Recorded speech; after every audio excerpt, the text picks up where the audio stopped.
Ladies and gents, Barcelona 3, Elche 1. The same scoreline that was back also in November when we played them in Montjuic. I was actually at that game, fun fact. And that was the last game, I believe, that was played in Montjuic before we moved to the Camp Nou. Now listen, yesterday's game was a game filled with a lot of opportunities. We also missed a lot of opportunities, but we managed to win in the end. And I can tell you right now, Barcelona in the first half looked great. Honestly, the amount of opportunities that we created in the first half alone, I was actually happy that for once we ended up going up in the scoreline and not conceding in the first 6 minutes. Like, we actually scored in the first 6-7 minutes of the game rather than conceding. But listen, before I get into individual performances, team performance, like, share, and subscribe. Subscribe if you're new, and let's get into the video. This is the one only negative thing that I have to say. The one only thing, and then the rest are going to be good, I promise you. Can we leave the high line in 2025? Can we have left it in 2024? The way we concede goals, our high line, I swear, like when we execute it perfectly, it works. But when there's also a room for error, which leads to a goal, without a doubt, 99% of the time, it leads to a goal. Can we leave the high line in 2025? That's the only thing I'm going to say. That's the only bad thing I'm going to say because we conceded because of our high line, and that was it. Now, if we're going to talk about player performances, I think the obvious one needs to be said, Lamine Yamal. Lamine Yamal, the way he moves at just 18 years old, I feel like we say this all the time. We bring up his age because of the fact that he came onto the scene at a very, very young age. But the way that he was moving yesterday, bro, I was left speechless. I was like, who am I watching? The way he was so direct going forward, the way he was taking players on, I was left in shock.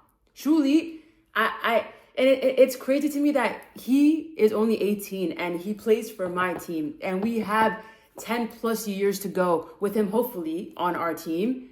But bro, he yesterday for me was incredible. Man of the match, player of the match. I think he was brilliant. And the fact that, again, he's very, very young. He's only 18. And the way that he's moving, the goals, I think he has like 25 overall. That to me is wild. It is truly mind-boggling. De Jong yesterday had an incredible game. I don't know if that was De Jong or if that was Johan Cruyff. The way he was moving in the midfield, chef's kiss. De Jong is one of the players this season that has stepped up immensely. He had some bad seasons. He was kind of inconsistent, in the midfield. But this season, he has truly stepped up. Alongside another player, Eric Garcia. Eric Garcia, I feel like to me is underrated in this Barcelona team. I'll be so honest. I feel like the way, if you would have told me about Eric Garcia 3 years ago, I wasn't moved. I was not moved. But this season, Eric Garcia, wherever you put him as a CB, he'll perform. Put him as a CDM, put him somewhere in the midfield, he will do the job. He is a Barcelona player who has been underrated this season, who was not talked about enough.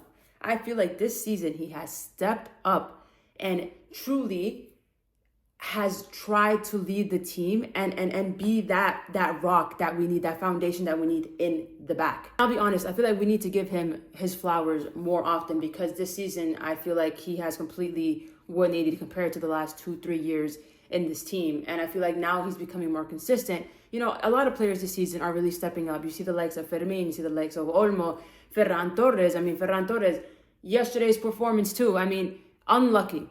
The one that he hits it hits the post, comes back, hits him in the thigh or the arm, whatever, and it bounces back. I was like, oh my God. He can be a player that you don't really see much of him throughout the game, but he will get you a goal.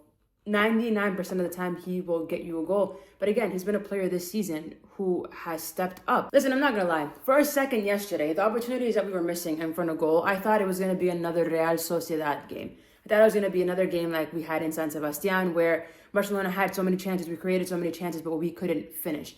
I feel like alongside our defensive issues that we have in this team, which I feel like Flick is trying to improve on. I know yesterday we played Elche, but we have problems in our back line, but we also struggle. Like, Barcelona can create you so many opportunities, but our problem is that we do not finish. We do not finish opportunities that we have in front of goal. And sometimes that comes to bite us in the butt because we create so many chances, but how many of them truly are we putting away?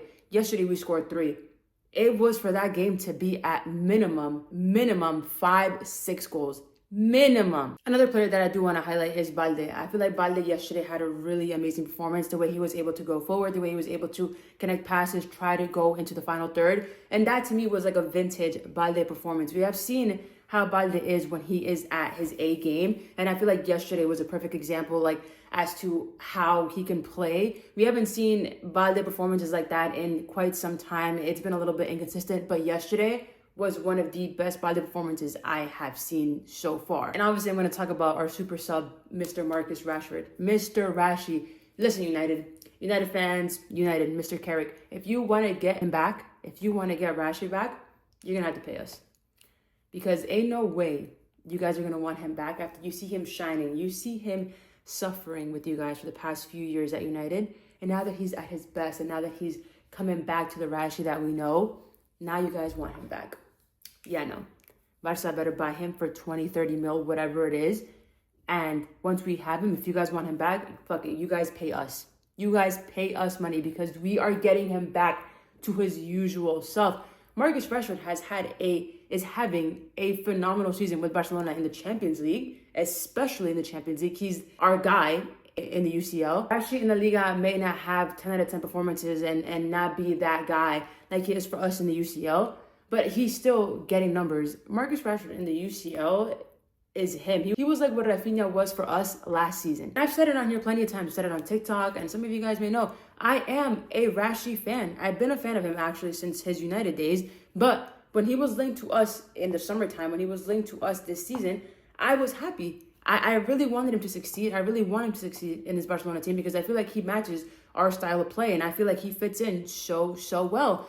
And our board, at the end of the season, when they look at Marcus Rashford and say, okay, they look at his numbers in the Champions League and the UCL, Copa del Rey, whatever it is, they're going to see his output. They're going to see the pros and what he provided for us this season. And if we don't buy him at the end of the season, we are silly.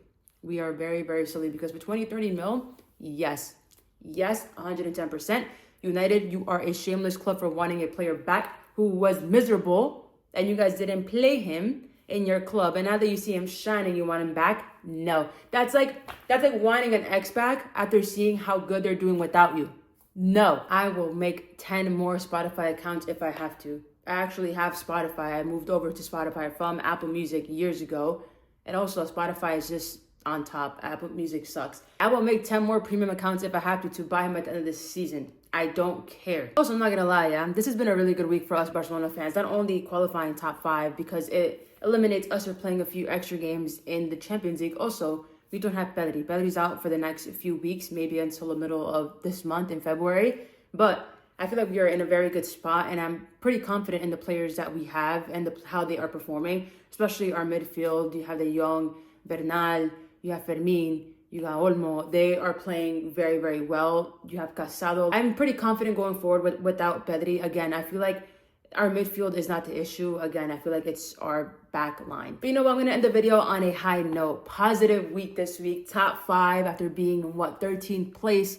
Got our rival, our op, down in 9th place, playing another game in the Champions League. Another 2 games, actually. And we got 3 points yesterday. So that being said, ladies and gents, thank you for tuning into the video. Like, share, and subscribe. Subscribe if you're new. And I'll see you guys next week. Peace.